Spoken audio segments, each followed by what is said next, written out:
HN y el Observatorio del Poder presentan Cuarto Poder.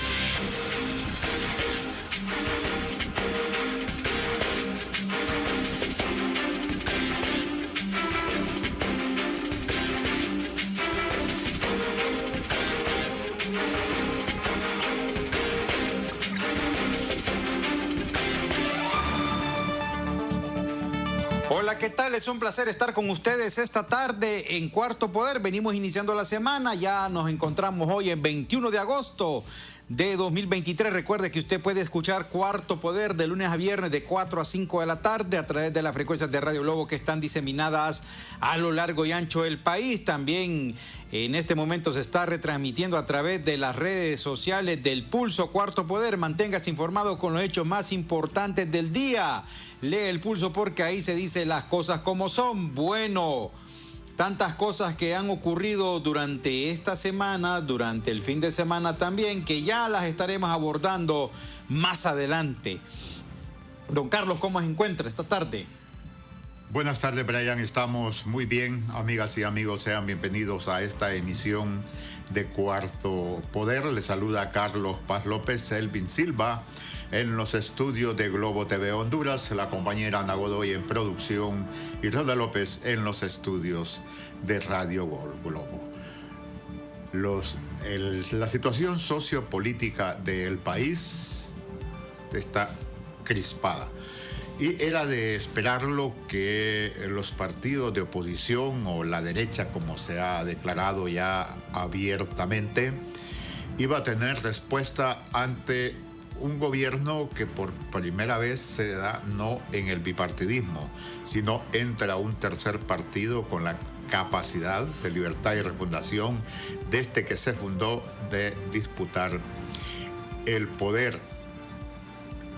Contar con el apoyo de los sectores conservadores de parte del empresariado del país genera conflictos.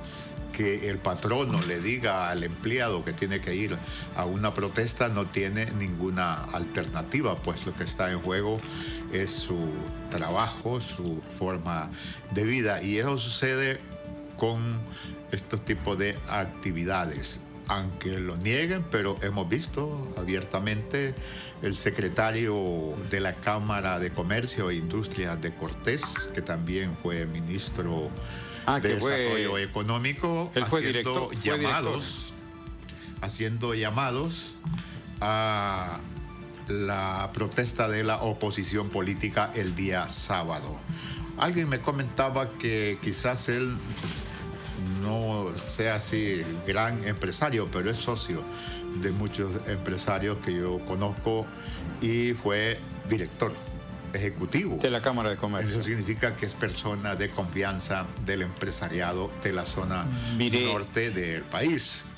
Y lo otro es que es una acción cívica porque se van de civil, pero la presencia notoria es de los partidos políticos como el Partido Nacional, que tiene capacidad de convocatoria, es la segunda fuerza política de oposición en Honduras, y acá pues queremos disculpar a don Rodolfo Zelaya, que es precandidato a la presidencia por el Partido Nacional, que se mandó a disculpar ya en los últimos minutos, tuvo un problema con su madre y eso es de suma importancia. Será en otra ocasión que tendremos la oportunidad, porque el contexto sociopolítico, económico, cultural, pues hay que discernirlo con toda la hondureñidad, y nuestros oyentes y televidentes pues tienen la oportunidad de conocer qué piensa ya sea la gente de pensamiento progresista como la gente de pensamiento conservador en Honduras. Mire, bueno, lamentamos pues de que don Rodolfo Zelaya, quien desde la semana pasada es de cuento, pues todos lo sabían, que se había comprometido en venir hoy a Cuarto Poder, porque había que analizar el papel del Partido Nacional, el principal partido de la oposición, lo que está pasando en este momento con el Partido Nacional, del por qué se ha venido postergando precisamente el tema de la Convención Nacionalista, que desde hace mucho tiempo debió realizarse, no se realiza, entre tantas cosas. Queríamos hablar de eso con don Rodolfo Zelaya. Bueno, qué lástima pues que ya faltando unos minutos para iniciar el programa dijo que no podía porque se le surgió un compromiso de última hora. Miren, dos cosas. Quisiera agregar el rol que juega la oposición en este momento a la elección de un fiscal general, a la venida de una comisión internacional contra la impunidad. A esta oposición política no le conviene que continúe. Lo mejor para ellos es que continúe el fiscal actual, pero para el gobierno y que venga la CICE es imperativo que haya un nuevo fiscal, puesto que es a través de esta institución que representa los intereses del pueblo según su ley, ejecuta la acción penal, aunque la organización internacional está solicitando que el Congreso legisle para venir con plenos poderes, o sea, poder ella hacer los procesos de requerimiento. Para eso se requiere una reforma constitucional que tendrá que hacerse este año para aprobarse el 2024 en la primera sesión del Congreso Nacional y que esa comisión pueda instalarse en el país quizás como mayo del 2024. Pero está el obstáculo que para esa reforma constitucional, toda reforma constitucional en Honduras requiere de mayoría calificada, 86 votos. Y en ambos partidos, nacional y liberal, hay diputados que no les conviene que venga la Comisión Internacional, como también que llegue nuevas autoridades al Ministerio Público. Sí, no conviene. Entonces, por eso, miren, aquí está pasando una cosa en el país. Bueno, pueden ser apreciaciones, sí. Parece que hay una llamada interna, pero Ronald está desaparecido. Bueno, les iba diciendo precisamente, miren, lo que pasó el fin de semana, y aquí también pareciera, o dos cosas, o a Salvador Narrala lo están asesorando mal, pero tan mal, que se deja engatusar por cualquiera. Segundo, el Partido Nacional supo sacar provecho de esa inconformidad que tiene Narrala con el actual gobierno del cual forma parte, porque dice Narrala que no le dan el protagonismo que él quiere, el protagonismo que él exige. Y tercero, es que obviamente pareciera de que hay un boicot abierto contra la actual administración de la presidenta Xiomara Castro. Entendemos el papel de la oposición. O sea, la oposición por eso tiene hasta ese título, porque se va a oponer. En eso seamos más que claros. Pero el asunto es que se están aprovechando en este momento varias circunstancias, se están aprovechando varios temas que están saliendo a la luz. Y ustedes saben cuál es el último, que incluso el exsecretario de Seguridad, el comisionado de policía en retiro, Ramón Savillón, mandó una carta fortísima a la presidenta Xiomara Castro. Lo vamos a leer para que usted pueda, para que tengamos imágenes de apoyo, Selvin. Una carta bastante fuerte que le dice: empieza a gobernar usted, le manda a decir Ramón Savillón. Dice así la carta: me dirijo a usted por este medio, primero, para agradecerle una vez más la oportunidad que me dio de servirle a Honduras, como titular de seguridad, como policía y como ciudadano. No he tenido mayor honor que servirle a mi país y a mi pueblo, por el que trabajé sin descanso para procurarle seguridad, tranquilidad y paz en medio de los graves problemas que padece Honduras. Segundo, para recordarle que mi gestión al frente de la Secretaría de Seguridad le dio al pueblo todo lo que me fue posible con los escasos recursos económicos que me dio su gobierno, lo cual es de su conocimiento, y lo que fue un sabotaje en mi gestión por parte de quienes se oponían a mi presencia en su gabinete.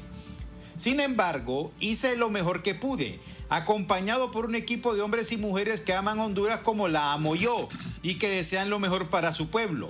El tercer punto por el que le escribo es para pedirle que comience a gobernar usted, que fue elegida por una gran mayoría con la esperanza de que usted le daría mejores condiciones de vida al pueblo. Y esto se lo digo con debido respeto. Bueno, sin embargo, para nadie es un secreto que el verdadero poder en Honduras es su esposo, el expresidente Zelaya, y es él quien pone, impone y dispone las políticas por lo que ha de dirigirse su gestión al frente de la presidencia. Por desgracia, él lleva al país al abismo. Ha profundizado más la división entre los hermanos hondureños y sus sueños de instalar una constituyente socialista que no son más que peligrosas ambiciones de poder que van a aumentar el caos que ya vive nuestro país.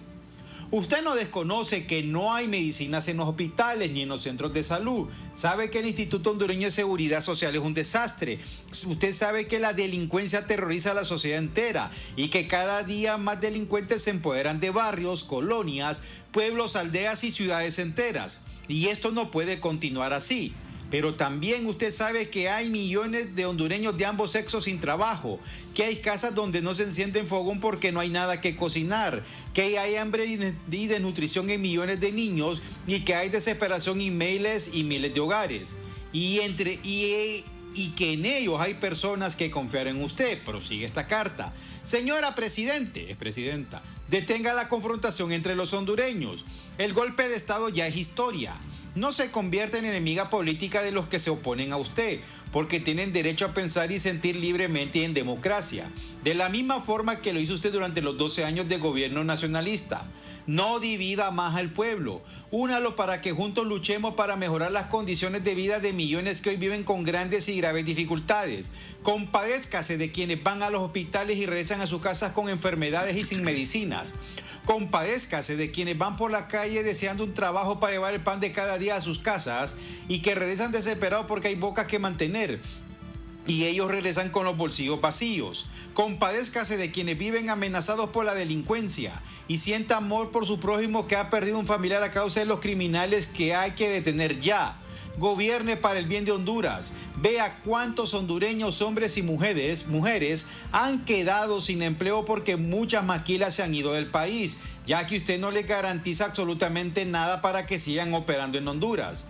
Doña Xiomara, no se trata de dominar y controlar los otros poderes del Estado, la Fiscalía y todas las instituciones sabidas y por haber. Se trata de que usted trabaje para mejorar las condiciones de vida de los hondureños. Se lo digo de nuevo, no estoy en contra suya. Estoy en contra de que sea su esposo el que gobierne para mal de mi país. Y es la primera carta que le escribo. Pronto regresaré a Honduras para unirme a los que desean salvar a Honduras del socialismo maléfico, destructivo y antihondureño que predica su esposo. Amo a Honduras y desde allá le anuncio que regreso para formar parte del movimiento de salvación nacional que ya se está creando ante el fracaso horroroso de su gobierno. Estoy en contra de un golpe de Estado. Estoy en contra de que ustedes se perpetúen en el poder ilegalmente. Estoy en contra de que se viole la Constitución y las leyes para favorecer a delincuentes. Estoy en contra de que no se atiendan las necesidades más prioritarias de mi pueblo. Estoy en contra del hambre que sufren miles de hondureños. Estoy en contra de la falta de medicinas. Estoy en contra de que su esposo haya diseñado este caos para decir que el sistema actual no sirve, que es herencia de oligarcas y la narcodictadura, e imponer el maligno sistema socialista porque es lo que su esposo desea. Y no sé ni para qué. Porque ya vemos bien que Manuel Zelaya no busca el bienestar de Honduras, quiere caos, porque él es el político del caos, cree el caos, diseña el caos, desata el caos y controla el caos. Estas palabras me las dijo a mí personalmente, mostrando su escaso amor por Honduras, y usted lo conoce bien. Sinceramente le deseo lo mejor, deseo que su gobierno sea exitoso y deseo que Dios la bendiga. Bueno, ahí está a aquellos que andaban aplaudiendo a Ramón Savillón y que les comentaba en aquella ocasión que Savillón dirigía las tropas policiales que nos montaban garrote. Y el que habla tanto del socialismo, el buen ministro, y sin ser de libre. Y de un gobierno socialista democrático. Entonces el buen ministro no obtuvo el liderazgo al interior de la policía, es el problema. Y lo mencioné en cierta ocasión que cuando él se atrincheró en Casamata, no tuvo el respaldo de los otros comandantes policiales. Eso significa que su liderazgo no era incidente e influyente en la policía, pero lo Lo cierto es que les había comentado que tenía aspiraciones presidenciales y en vez de dedicarse a las cuestiones policiales, andaba haciendo política. Mire. Hoy ya habla de un movimiento. En aquel momento me abordaron 2 personas para plantearme y fue lo que les planteé. Están locos ustedes, porque quienes me lo dijeron son militantes de Libre. Están locos ustedes. Y una cosa, les anunciamos. Hay una investigación que se está realizando en El Pulso sobre de cómo el general Savillón terminó boicoteando la intervención de los centros penales junto al actual titular de seguridad. Esté pendiente, ya va a salir esta investigación en El Pulso. Miren, ¿por qué les leemos esta carta? Primero, nosotros no vamos a defender a nadie en este espacio, independientemente tengamos simpatía o no por una causa, independientemente. Primero, cuando se habla de que en Honduras se anda buscando para imponer una constituyente de corte socialista, en primer lugar no es cierto. Primero, en el país no hay condiciones para que vayamos a una Asamblea Nacional Constituyente. Ni hay ministros que sean comunistas o socialistas como quieren hacer creer. Usted haga una revisión, vienen del Partido Liberal. La nueva generación, la generación siguiente, que quizás en este momento dirige instituciones desconcentradas o descentralizadas, que surgió o conocidos como los hijos del golpe, son los que ya directamente son libres y van a estudiar la doctrina de este instituto político. Ya ahí usted, dígame, los ministros que tiene la presidente Castro, vienen del Partido Liberal. Sobre todo la vieja, los secretarios más que tienen mayor edad, por decirlo de esa manera. La que no conozco, por ejemplo, la que no conozco es la de Agricultura y la de la Secretaría del Trabajo, que no tenía así una actividad, pero sí. Y los otros han tenido actividad política en el Partido Liberal. Sí. Miren, una cosa. Está bien que el general Savillón haya escrito una carta, está bien que exprese su inconformidad. Pareciera que aquí hubiese un resentimiento. Que le quitaron la chamba. Pareciera que aquí hubiese un resentimiento, en primer lugar. Segundo, pareciera que hay un guión determinado, porque miren en la coyuntura que se está dando. No, y el mismo en la discurso. coyuntura, primero, en la coyuntura de la elección del fiscal general. Segundo, en la coyuntura de la aprobación de la ley de justicia tributaria. Tercero, se está dando una coyuntura donde Salvador Narrala, en su afán desmedido de poder, y no lo estoy diciendo yo, lo están diciendo analistas, por ahí lo dijo Luis Zelaya, por ahí lo dijeron otra gran cantidad de dirigentes políticos, incluso desde el mismo Partido Liberal, han cuestionado esa postura de Narrala, que tiene esa ambición y sed de poder, y en esa ceguera por llegar al poder a como dé lugar, hace alianza con quienes cuestionó o criticó en el pasado, en este caso al Partido Nacional, que lo tachó el partido de la narcodictadura, que dijo que Juan Orlando Hernández era corrupto, que dijo que Juan Orlando Hernández era narco, y que después terminó diciendo que el peor desastre para Honduras era el Partido Nacional, pero el sábado marchó con los nacionalistas. En el noticiario de esta casa de radio, que se transmite de 5 a 8 de la mañana, escuché hoy a un expresidente del COEP que decía dos elementos fundamentales. Ajá. Narrala, de andar junto con esa oposición, tiene en su mente que puede convertirse en ese líder argentino, Milei, pero es que Milei. no. Y lo otro que mencionaba el empresario, que es lo más peligroso, que si la oposición genera inestabilidad política en el país y la presidente Castro fuera depuesta, él aspira a ser el sucesor, como se dio en Brasil, como se está ahorita la situación de Perú. O sea, ser él el sustituto. Es que mire, lo que aquí... Así es de peligroso. Miren, una cosa. ¿Va a haber un golpe de Estado en Honduras? No va a haber un golpe de Estado en Honduras. Lo que puede haber es una revolución de colores. Y ley se puede... No, es que Narrala no es un límite. Pero la historia de las realidades sociopolíticas de los países no se repiten. Pues sí, no, o sea, aquí en Honduras no va a haber golpe. Miren, las Fuerzas Armadas no se van a disparar al pie.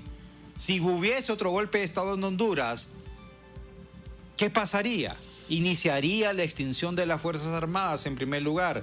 Segundo, aquí lo que puede pasar es que Nasralla, en ese desgaste, en esa presión social que se está comenzando a crear, obligara, por ejemplo, a que este gobierno dimitiera, llegaría Nasralla y comenzaría a revertirse absolutamente todo la agenda gubernamental de la presidenta Xiomara Castro. ¿Qué significaría eso? Primero, que no habría una aprobación de ley de justicia tributaria. Segundo, que incluso se prohibiría la pastilla del día después. Tercero, se rompería relaciones con la República Popular China y entonces se volvería a entablar acuerdos con Taiwán. Cuarto, habría una persecución judicial y también una persecución sin precedentes contra todos aquellos funcionarios y contra todas aquellas personas que han estado en el gobierno o desde otras trincheras han defendido al gobierno. O sea, son escenarios que se podrían implementar. Ojo, no es cosa de que seamos pitonizos, pero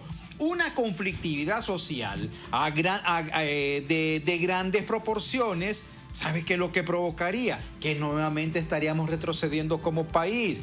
Está bien que haya una oposición, está bien que se cuestione el papel de los funcionarios, o sea, porque es parte de la democracia, pero que también exista esas actitudes propositivas, por lo menos para poder salir adelante de la crisis que se ha venido sufriendo acá en Honduras. Otra cuestión, cuando habla el general Savillón de una constituyente socialista, mire, la empresa privada sabe que no hay condiciones para una constituyente y ellos se oponen a la constituyente. Las fuerzas conservadoras saben que no hay condiciones para una constituyente y se oponen a la constituyente. El mismo expresidente Manuel Zelaya lo ha venido repitiendo de que en el país no hay condiciones para una constituyente, a pesar que la bandera de lucha de libre es la instalación de una constituyente. O sea, esa bandera no se abandona, se tienen que ir generando las condiciones en la sociedad. Sí, por eso mismo. Y otra cosa también, hombre, miren, las sociedades evolucionan, las sociedades avanzan. ¿Por qué Chile hoy se encuentra en un proceso constituyente, independientemente de que la derecha la haya ganado? Porque hubo un descontento social en 2019 en Chile que generó protestas en todo el país, que provocó que una gran cantidad de personas incluso terminaran perdiendo la vista por la represión de la fuerza policial. Entonces, en muchos países del mundo se va a venir dando estos procesos. Miren en Colombia, por ejemplo, ¿por qué llegó Petro al poder? Porque hubo un descontento social desde hace varios años en el gobierno de Iván Duque que desgastó a la derecha, instaló a un presidente que también pues está sufriendo ese mismo asedio, ya sean por errores cometidos por él o por otras circunstancias. Pues tenemos que ir a la pausa. Fíjense. Otro elemento, sí. Hacen falta los medicamentos en los hospitales y está calando, esto es para la gente del gobierno, está calando la campaña, pero el general Savillón no se debe olvidar que hay que cumplir con una deuda, que hay que pagar 60.000 millones al año que se heredó, 60.000 millones de lempiras al año, que estamos en agosto, ya se acerca a los 40.000 millones lo que se está pagando. Si no hubiese endeudado tanto el país, se tuviesen recursos suficientes para atender el caso de la salud y el caso de la educación y la seguridad. Bueno, estuvo ahí y yo no le escuché que planteara por lo menos a grandes rasgos la estrategia de seguridad del país. A la pausa. Vamos a la pausa, ya volvemos.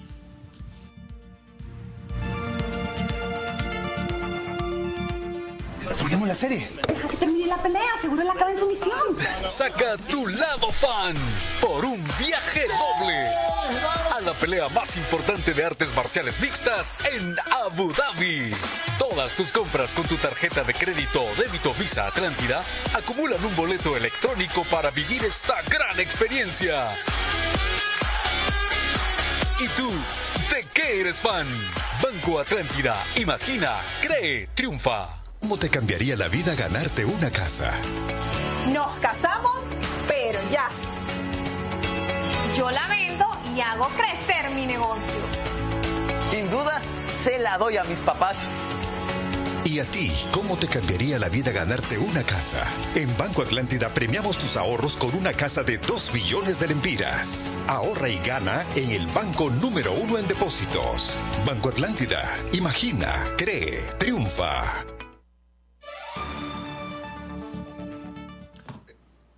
En relación a las maquilas, desde que se instalaron en el país, se conoce que son empresas e industrias golondrinas, que cuando no corresponde a sus intereses alzan vuelo y se instalan donde las condiciones sean de ganar y ganar. Me llama la porque lo que traen es el equipo. Las instalaciones físicas o locales son de connacionales. Mire, me llama la atención algo por aquí, en esta carta. O sea, y él tiene derecho a expresar lo que quiera y está bien, pero aquí me llama algo por aquí. Por ejemplo, dice por acá, ¿cómo se llama? De las maquilas que se están yendo del país porque ella no les da condiciones y garantías de nada. Primero. ¿En qué les afecta las garantías a las maquilas? Primero. Para 30 años. Mire, ahí están los 30 años.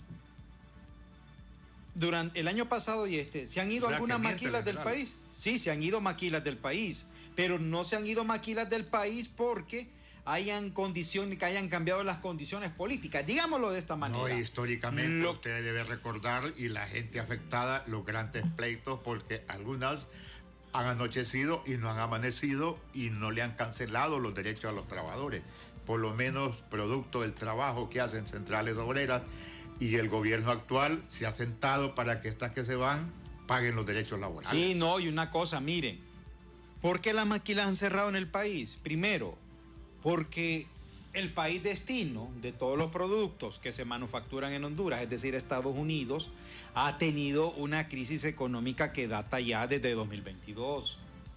¿Qué es lo que pasa? A la baja de las ventas en Estados Unidos, entonces, acá en Honduras, son los empleados de las maquilas que terminan pagando las consecuencias. O sea, no es una decisión netamente política, por decirlo de esta manera.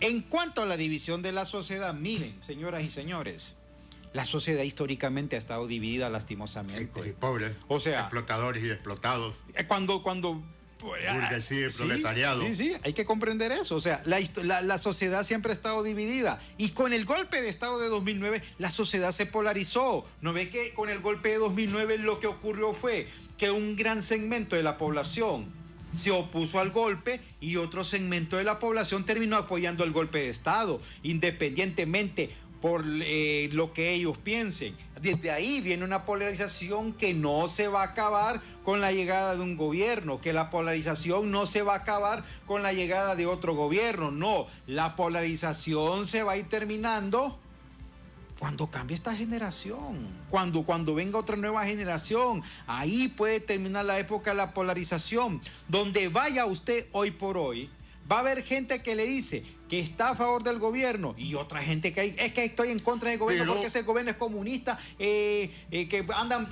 rayando paredes, andan tirando piedras. Entonces, la polarización ahí está y la polarización va a persistir durante mucho tiempo. Pero el gobierno también necesita ponerle atención a lo de los medicamentos, dedicar los recursos, las estrategias, los mecanismos que sean necesarios. Pero es que ahí pasa algo. Miren, ¿cómo se estuvo manejando el tema de los medicamentos durante los últimos años? A través de fideicomisos. La escasez siempre existía, pero no debe ser el argumento o excusa del momento. Yo hablaba la con alguien... porque me tocó, yo voy al hospital público, al San Felipe. Sí. Entonces, porque la escasez siempre se dio, pero se trata de solucionar ese problema heredado de los medicamentos. Correcto, que eso es un problema que ha persistido durante muchos años. Mire, me hablaba alguien hace días, una persona de ingeniería, que ella es ingeniera industrial, y ella me explicaba que trabajó también dentro del sistema sanitario y me decía, mire Brian, la cosa es así. Dicen en los hospitales que hay medicamentos, que hay un abastecimiento de un 80-85% de los medicamentos, pero lo que no dicen es para cuántos días hay medicamentos. Lo que hay que cambiar es la fórmula para que las autoridades nos digan para cuántos días hay medicamentos, porque por ejemplo pueden decir que el hospital escuela tiene el 85% de abastecimiento, por ejemplo, vaya, ¿en qué medicamento? El acetaminofén. Y quizás el 85% solamente sea un blister con 12 pastillas. Pero entonces el asunto ahí que hay que cambiarlo. También es necesario de que incluso haya una nueva ley de contratación del Estado para volver más expeditos los procesos de compra de medicamentos en particular. O sea, que los problemas del país no van a desaparecer de la noche a la mañana, es totalmente cierto, pero también las autoridades deben de poner de su parte y deben de hacer lo que les corresponde dentro de la legalidad para que no haya ese problema dentro de la red hospitalaria pública. Y con relación al empleo, quien tiene el capital es el empresariado y históricamente ha sido dependiente de los negocios con el Estado porque asegura, no riesga absolutamente nada. La deuda pública está, según las informaciones de la Secretaría de Finanzas, casi al 50-50. Entonces, si el gobierno de turno, en este caso le toca a la presidente Castro, tiene que estarle pagando 25 o 30 mil millones al año al sector privado, a la banca, ¿qué interés va a tener en arriesgar el dinero para prestarle al empresario que va a tener que invertir? Garantía con el gobierno que año con año va a estar recibiendo esa gran cantidad de miles de millones. Pero ¿quiénes heredaron tal situación? Te vio, dijo, la crispación que se dio cuando se habló que el Banco Central prestara los 2.000 millones de dólares. Lo que se quería y las recomendaciones del Fondo Monetario Internacional es que recurriera a la banca privada. Entonces, la solución del desempleo para la inversión está sumamente complejo en el país siempre que tengamos ese tipo de empresarios, que el negocio seguro es el que tiene con el Estado y no el riesgo de la inversión. Miren, una cosa. Bueno, pero si se queda ese avión del Estado socialista, aquí escucho que hay empresarios que van a invertir en Nicaragua. Pero aquí la cosa es, si él fue funcionario, si él se viene a quejar hoy de lo que está pasando en el país, mi pregunta es, ¿por qué aceptó el cargo de secretario de Seguridad? Porque cuando usted va a una empresa, cuando usted va a una entrevista de trabajo y no le parecen las condiciones en la empresa en la que usted va a trabajar, mire, no participe, pues, no acepte el trabajo. Busque otro lugar donde usted se sienta bien. Y él conocía porque en septiembre del 2021, si no me equivoco, Libre dio a conocer ese documento de plan de gobierno y planteó un Estado socialista democrático. Que hay un montón, son de pelo crespo y se les pone parado. Yo no sé de qué se asustan. Si al pueblo se le habló. Es que aquí hablan de que dice de que va mal el comunismo. Miren, en Honduras nunca va a haber comunismo. ¿Saben por qué no? Ni en el mundo, ni aquí, ni en China, no va a haber comunismo. ¿No ves que para que haya comunismo habría que reeducar a la gente? O sea, habría nuevamente que reeducar a la gente y decirle en qué consiste el comunismo. Y lo otro es que hay gente que habla de que le van a quitar esto, y de todas maneras, si el 75% de los hondureños no tiene nada que le van a quitar, piénselo. Así de sencillo. Sí, mire, es que por eso causa un poco de hilaridad también. Lo que hay que sí es garantizar la educación de calidad, la seguridad, la salud, y yo le agrego un elemento más. La tierra es fundamental. Si usted escucha a los diputados de Libre, dígame a quién le ha escuchado usted un discurso orientado a que se posesione solo de un sector de la población. Es generalizado el discurso, tanto para el sector empresarial, trabajador, ya sea de la ciudad o del campo. Entonces, estos andan queriendo crear fantasmas donde no existen. Mire, una cosa. Pero démosle oportunidad también a nuestros oyentes y televidentes. Miren, una cosa. Mientras no se cambie el modelo económico establecido en el país, mientras no se cambie el modelo económico, mientras no tengamos otra alternativa económica, otro modelo, vamos a seguir dentro de este estado de cosas. Ojo, para poder cambiar ese orden establecido, solamente se puede hacer en un lugar y se llama Congreso Nacional. ¿Hay condiciones para cambiar el actual modelo económico en el país? No las hay. ¿Sabe por qué? Porque la oposición es la que controla el Congreso en este momento, porque ellos tienen mayoría, tienen más de 70 diputados a su favor. Entonces, para poder cambiar ese modelo económico, puede abrir las líneas, Ronald. Miren, primero, hay que derogar el decreto 1890. Ese decreto que se llama la Ley de Ajuste Estructural de la Economía, que fue aprobado por Rafael Leonardo Callejas cuando fue presidente de este país en aquella ocasión, que nos hicieron un ajuste estructural cuando hubo una devaluación terrible, cuando muchas personas se empobrecieron más y aquí se volvieron más ricos los ricos. Hay que comenzar a derogar primero ese decreto 1890. No lo van a hacer. Segundo, tiene que haber una reforma constitucional a propósito de la Ley de Justicia Tributaria para que el régimen económico de este país o el régimen tributario pase de ser regresivo, es decir, donde los que ganan menos pagan más. Usted escuchó la semana pasada a Julio Raudales que los pobres pagan el 47% de impuestos, pero en la reforma, ¿qué es lo que se plantea? Dentro de la Constitución, de que el país tenga una política tributaria donde las grandes fortunas, donde los que ganan más son los que terminen pagando más y aquellas personas que ganamos poco, entonces podamos pagar pocos impuestos para que, como dicen los empresarios, tengamos dinero en el bolsillo. O sea, aquel asunto al final no es tanto de una pelea de derecha e izquierda, al final no es tan cierto, sino es el enfrentamiento de dos bloques económicos en este país. Primero, lo que está buscando este gobierno, por eso hay que leer el plan de gobierno, es que ellos quieren una política fiscal progresiva, en cambio, ¿qué es lo que quieren las élites a través de sus partidos hegemónicos tradicionales? Es que simple y sencillamente las élites no paguen impuestos. Ahí se reduce todo y por eso vemos esta confrontación, pero desgraciadamente hay personas que andan en el cuerno de la luna, que andan en Saturno, o sea, andan perdidos en el espacio y por eso dicen esas cosas. No, yo le digo que no andan ahí, que históricamente han sido defensores de esos intereses porque tienen prebendas.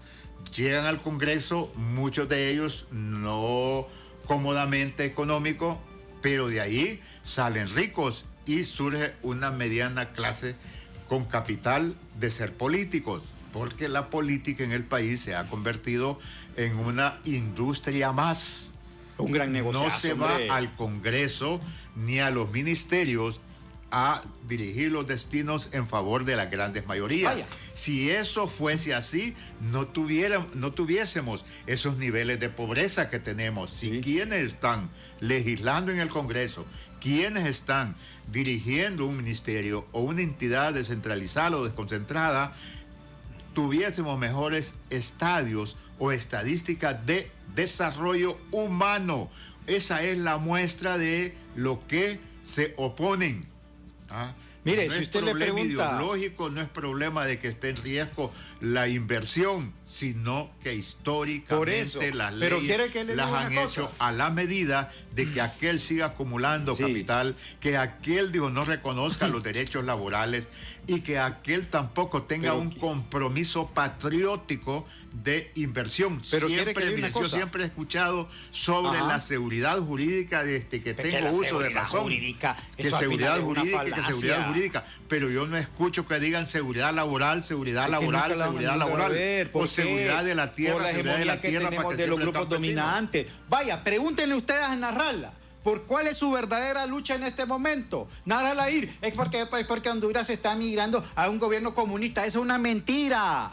Nasrallah lo que está defendiendo son los grandes capitales en este país. Está defendiendo los capitales de su grupo económico. Está defendiendo los capitales, o mejor dicho, los intereses del gran capital. Eso es lo que anda defendiendo Nasrallah. O sea, Nasrallah es cierto, es ignorante en política, pero no creo que tenga un pelo de tonto, porque él sabe perfectamente que los intereses que él obedece. Preguntémosle a Pedro Barquero, ¿qué intereses anda defendiendo? Él va a decir, no, que nosotros queremos vivir en una sociedad mejor. Por favor, desde el momento en que Pedro Barquero conoció de primera mano la Ley de Justicia Tributaria, ¿sabe qué es lo que hizo Barquero? Comenzar a atacar a Marlon Ochoa diciendo que era un radical. O sea, esas telarañas de la extrema derecha que la estamos viviendo en este preciso momento son lo que están utilizando los opositores a la actual administración. Ojo, no estamos defendiendo en este momento la administración, sino miremos las cosas de una manera fría. Para eso hay que leer, porque cuando uno no lee, dice cualquier estupidez, cuando uno no lee, dice cualquier tontera,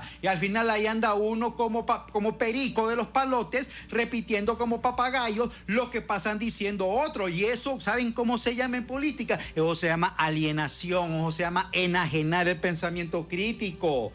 Uno de los propósitos de Cuarto Poder, antes de ir a la pausa, es generar ese pensamiento crítico, es generar razonamiento, es generar reflexión. No solamente es que venga una y otra parte a estar, ¿cómo se llama?, dando su punto de vista. También hagamos ese cuestionamiento, hagamos ese señalamiento. Y acá nosotros tenemos que decir las cosas como son. Pero ¿sabe por qué? Miren, ¿cómo se los planteo? Hay un premio Nobel en economía que él hace una explicación bastante popular de lo que pasa en el mundo. Por ejemplo, se lo voy a poner de la siguiente manera. En todos los países, o en la mayoría de los países del mundo, las élites son las que controlan el 90% del capital. O sea, que en no, el mundo. En el mundo, sí, en el mundo, también aquí en Honduras. O sea, pongamos en el caso de Honduras, 90 de cada 100 lempiras que se generan van para el poderoso. Y los restantes 10 lempiras van para el 90% de la población. Es decir, que 9 de cada 10 personas se terminan quedando con 10 lempiras. En cambio, una persona se termina quedando con el restante. Entonces, ¿eso qué es lo que le genera? Le genera iniquidad. Entonces, al final, aquella cosa que nos pasan vendiendo de que debemos unirnos, es como que usted venga a unirse ante el explotador, es como que usted se una con el delincuente, es como que usted se una con la persona que la está explotando. Ojo, no es odio de clase. Daño. Ojo, no es odio, sino hay que dejar las cosas como son. Si no, pues sí. Si no, hay que ver las cosas de la lucha de clases. Hay gente que incluso dentro de la misma izquierda dice, no, es que la lucha de clases no debe existir porque la lucha de clases es comunismo. Ha existido históricamente explotadores contra explotados, esclavistas contra esclavos, feudales contra vasallos y ahora capitalistas contra proletarios. Vamos a la pausa, ¿le parece? Correcto. Vamos a la pausa. ¿Cómo te cambiaría la vida ganarte una casa? Nos casamos, pero ya. Yo la vendo y hago crecer mi negocio. Sin duda, se la doy a mis papás. ¿Y a ti, cómo te cambiaría la vida ganarte una casa? En Banco Atlántida premiamos tus ahorros con una casa de 2 millones de lempiras. Ahorra y gana en el banco número 1 en depósitos. Banco Atlántida. Imagina, cree, triunfa. Ponemos la serie. Deja que termine la pelea, seguro él acaba en sumisión. Saca tu lado fan por un viaje doble a la pelea más importante de artes marciales mixtas en Abu Dhabi. Todas tus compras con tu tarjeta de crédito o débito Visa Atlántida acumulan un boleto electrónico para vivir esta gran experiencia. ¿Y tú, de qué eres fan? Banco Atlántida. Imagina, cree, triunfa. Bien, muchas gracias. Hay una política contra subsidios a los más pobres, pero yo le pregunto a usted, estimado oyente y televidente, ¿y los regímenes especiales, las exoneraciones fiscales qué son? Subsidios al empresariado.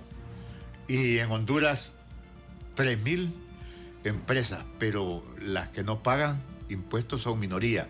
Tenemos siglos de estar hablando de esos incentivos a la inversión extranjera.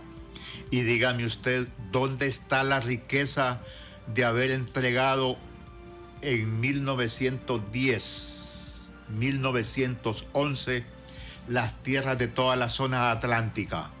¿De dónde salieron las primeras caravanas masivas? De la zona norte del país. ¿A dónde se le entregaron las tierras a las grandes transnacionales? Y nos preguntamos, ¿dónde está ese capital que iba a crecer en el país? Porque la idea de esta gente es que dicen, voy a crecer yo y voy a derramar, pero han crecido, sí, por ejemplo, y lo que tiran falacia. son migajas. Eso es paja. Entonces, eso es paja. nosotros vivimos nuestra propia realidad. Sí, se debe generar el empleo, pero desde el Estado debe de haber una política clara de cuánto va a contribuir, a quién le damos esas exoneraciones fiscales para la inversión. Esas reglas tienen que estar totalmente claras y no como se ha hecho, que se nos prometió. Bueno, yo escuché, y muchos de ustedes también, que iba a haber una gran fábrica entre Guaymaca y Talanga que se iba a dedicar al ensamblaje de aparatos electrónicos, hablo de televisores y de esa naturaleza. Ese fue el discurso que nos informaron. Y no acuerda cuando Caijas decía de la yo riqueza nunca he visto esa fábrica, no que me diga la gente gente que vive en Guaymaca. Mire, varias cosas. Y en Talanga, que alguien tiene que venir a trabajar acá. 22 21 6800, 22 21 6801, 94 91 23 23 89 21 53 92. Se entregó el oro, oiga bien, el mineral más preciado y que es la cuña para las monedas en el Puno. ¿Cuántos años tenemos de que estar exportando oro? ¿Y dónde está la riqueza del oro? ¿Por qué en Honduras no hemos llegado a forjarlo? Esas empresas, decirles, sí, explótelo, pero en vez de llevarlo, el oro en esa forma, hagamos las joyas acá. Sí. Adelante, le escuchamos. Hola. Algo. Le escuchamos. Hola, buenas tardes. Le escuchamos, Cabero. No, mire, de aquí para salir de la pobreza y dejémoslos de paja, ¿verdad? Es darle 20 millones de lempiras a cada ciudadano. Si la moneda es nuestra, no es de nadie más. ¿Cómo no? Es de los hondureños. ¿Cómo no? Muy amable, gracias. Tenemos otra comunicación. Hola. Le escuchamos. Le escuchamos, Cabero. Sí. Baja el volumen. Cortó. Miren. Entonces son elementos que nosotros tenemos que considerar. Siempre hemos tenido la explotación de oro. ¿Y dónde está nuestro oro? ¿A quién ha hecho rico nuestro oro? ¿Y por qué nunca lo hemos llegado a procesar? Fin que hasta ese oro que se saca artesanalmente, vienen a venderlo y no sabemos dónde está. Mire. ¿Por qué el Estado no compra ese oro y lo convierte en lingotes? Adelante. Hola, ¿le escuchamos? Buenas tardes. Le escuchamos, Cabero. Mire, si el tema que está tocando el señor ahí, el colega suyo, es clarito. Eso viene de todas esas concesiones desde la explotación minera. Mire, un ejemplo clarito, como dijo él, ¿dónde está la riqueza del todo el norte? ¿Dónde está? ¿Dónde está la riqueza de San Juancito? Vaya a San Juancito, ¿qué hay? Nada. ¿Cómo no? Muchas gracias. Entre mares, el ejemplo más cercano que tenemos, compatriota que me escucha y me ve, entre mares, ¿cómo está San Ignacio ahora? Solo las lagunas de oxidación, donde están los metales pesados y peligrosos, y que sin ser experto en la materia, si eso está ahí, llega a cierta parte y contamina las aguas del nivel freático. Hola. Esa laguna en determinado momento va a llegar al nivel freático. Le escuchamos. Sí, tiene que bajar el volumen. Baja el volumen y nos escucha por teléfono. No está en misa. No, es que no lo esté. Tiene que bajar el volumen, estimado oyente o televidente. Mire, quiero detenerme en eso por el peligro de aguas abajo de San Ignacio, que va hacia Minas de Oro, porque esas grandes lagunas no son impermeabilizadas. O sea que eso filtra la tierra y llega al nivel freático. Y lo que está almacenado ahí son los famosos metales pesados. Esa es la grave situación. ¿Y dónde está la riqueza también de Agalteca en Cedros? ¿Cuántas toneladas de brosa o tierra o piedras, como usted quiera llamarle, de óxido de hierro llevaron para China? Que conste, lo compró China. La empresa que lo explotó era italiana. Son los enormes agujeros tenemos ahí. ¿Dónde está la riqueza de esas concesiones? ¿Quiere que le diga una cosa a propósito de...? ¿Aló? Sí, adelante. Hola, le escuchamos. Y muy buena. Le escuchamos. Te saluda Margarita Arias. Hola, Margarita. Siempre los escucho. Me gustan mucho porque en realidad me ha gustado toda la explicación que le está dando a Honduras, porque esta radio se oye a nivel nacional. Porque aquí somos ignorantes, no sabemos nada. Cualquier baboso, maricón, como ese, que se vaya para Chile. El chileno que ha venido a revolver aquí a la gente, cuando él quien le está dando la plata para que movilice y haga todo esto relajo y hacer que el gobierno no mejore ni nada, sino que lo atrasa. Más bien son los empresarios, hombre. ¿Cómo no? Empresarios que no se van a llevar nada el día que se mueran. ¿Cómo no? Muchas gracias, muy amable. No se puede ir para Chile, Margarita, porque es pinochetista. Y ahora la cuestión allá, la gente pinochetista no es muy querida. Después de las revueltas que se dieron, pues han sido señalados, y alguien que incluso es cierto que ganó una corriente de pinochetista en el proceso de la constituyente, pero con otro nombre, y ese es, dijo, lo que les queda a los partidos políticos en Honduras. Van a llegar quizás al poder las mismas personas, pero tienen que cambiarse de nombre. Es muy reciente el daño que nos han hecho como hondureños. Sí. Y históricamente es que nos venimos a dar cuenta en los últimos 14 años del daño que nos hicieron, porque no hemos creído en nosotros mismos, pero esa realidad la hemos tenido desde nuestra niñez. Tenemos otra Adelante, comunicación. Hola. Hola. Te escuchamos, buenas Cabero. tardes. Te escuchamos, Cabero. Mire, lo felicito por esos temas que tenemos sobre esa minera y todo. Mire, aquí por ahí en el tránsito, aquí por Macaome, ahí están unos queriendo sacar oro y yo no sé si tienen permiso o cómo hacen. Mire, ahí tienen el agua contaminada, esa agua no pueden hervir, Pepe, las familias ahí no pueden hacer nada y no hay nadie que diga nada. Ahí están queriendo votar a una familia de ahí del tránsito, unos hijos de un señor que vendió las propiedades, le vendió a ellos hace como 50 años y pico. Ahí los hijos quieren sacar a esa gente porque dicen que no tienen papeles, que no sé qué. Mire, otra cosa, nuestro país lo tienen también arruinado los militares. ¿Por qué? Hay que quitar esas academias. ¿Para qué sirven las academias? Que esos dineros los den a las universidades para que vayan a estudiar los hijos de los pobres para graduarse de doctores, de ingenieros y todo. Y los militares, ¿qué hacen con el pueblo? Mandarlos a matar, picárselas de hombres, y para la guerra dicen fuerzas armadas y juntos venceremos. Hasta huecochones, que el pueblo los mantiene zapatos, ropas y todo. ¿Y por qué vamos a mantener esta? Usted me recordó, estimado amigo, y muchas gracias por el tiempo. En el sur, vayan a Huascorán. Huascorán fue un centro minero. ¿Y cómo está la pobreza en Huascorán? Alguien me comentaba que está casi desapareciendo. Huascorán fue un centro minero. Y la prueba de lo que queda somos las personas que somos originarios de esa zona. Tenemos otra pelo comunicación. rizado y el color de piel. Hola, ¿le escuchamos? De la mezcla del negro esclavo y el indio lenca. Te escuchamos, Adelante. Cabero. Sí. La de San Pedro Sula. ¿Cómo no? Adelante. Fíjese que aquí en San Pedro Sula, Orlando se inventó la NAI. Y mire que eso era pura mentira. Las empresas que se pasaron fueron las del Barón, aquí abajo del Estadio Olímpico. ¿La empresa cuál? Se pasaron al Estadio Olímpico las empresas del Barón cuando Orlando se inventó la mentada NAI, que era otra mentira que se le puede Dios pica. No, pues si Juan Orlando ofreció en Comayagua un centro financiero de 14 mil millones de dólares. Y lo que entregó fue el dinero del Imprema al señor Lenin Pérez, que es, dijo, el concesionario de Palmerola Iron. De Palmerola. Sí. Bueno, gracias por la comunicación. Miren, ya para ir aterrizando tenemos poco tiempo. Miren, nosotros quisiéramos abrir 30, ¿cuánto le queda? un minuto.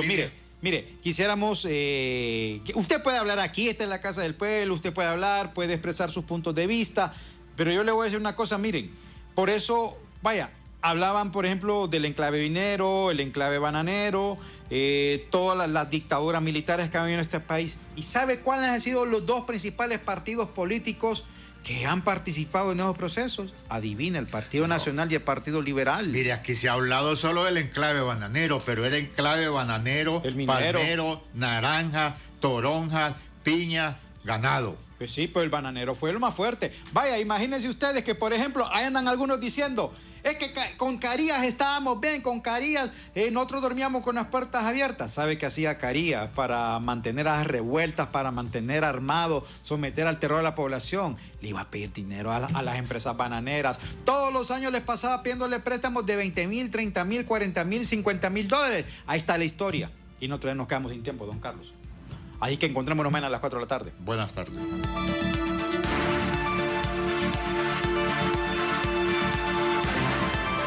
El Observatorio del Poder y el Pulso.hn presentó Cuarto Poder.